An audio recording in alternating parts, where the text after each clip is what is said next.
Okay, so this is my journal entry for lesson plan 1. So before I went into the class, I was honestly a little bit nervous because it was my first time really teaching a lesson where I had to do something on my own, and I was like, what if they don't like it, or what if they just get distracted and it doesn't work out the way I want it to. But of course, I knew that, if it didn't work out the way that I wanted it to, then it was going to be okay. But today we added our third kid, which was Irina. And Irina has autism, and she tends to walk on her toes a lot. So what we had to do, her mother actually came up to us and was like, if she starts walking on her toes, just make sure that, you're telling her heel first. So that's something we really kind of harped on this session, was like if she would be running or something and be like, oh, heels first, Irina, heels first. But she was just the sweetest thing ever. So today for my lesson plan, I played the game Horse. So essentially what that is you have a basketball and you have a basket. We didn't use the baskets that hang down because they're smaller than that, and that wasn't gonna work. They couldn't even make a basket.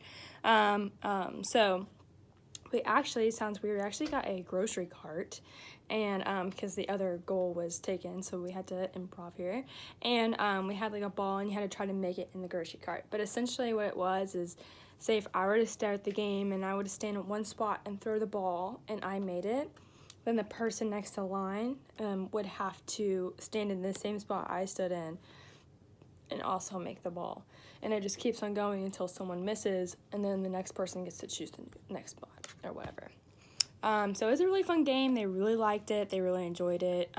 They did get kind of bored kind of fast on that one, just because it was more like, okay, this is how you properly throw a ball or whatever, and trying to get the goal here was to show them how to properly throw a ball, but to also show them to like how to properly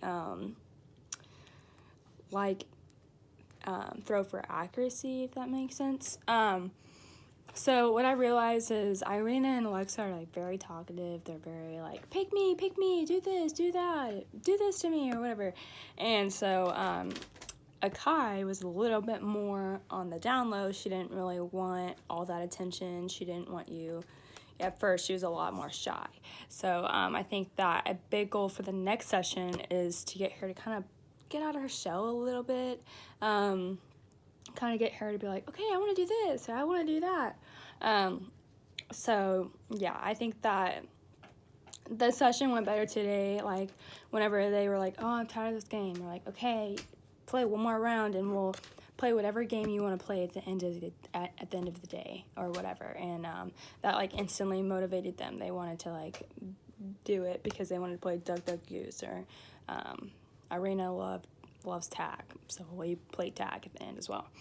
So yeah, so for the next session, I think for sure just getting Akai to kind of step out of her shell would be probably my goal. But I think that all around, like teaching them how to do things like went really well, and everything moved pretty smoothly, and it was a lot better. Like at the end, like we did end early at the end, but honestly, we're just like, okay, we'll play Duck Duck Goose, and they were really excited about it. So I think we did a lot better at the end with having more planned just in case.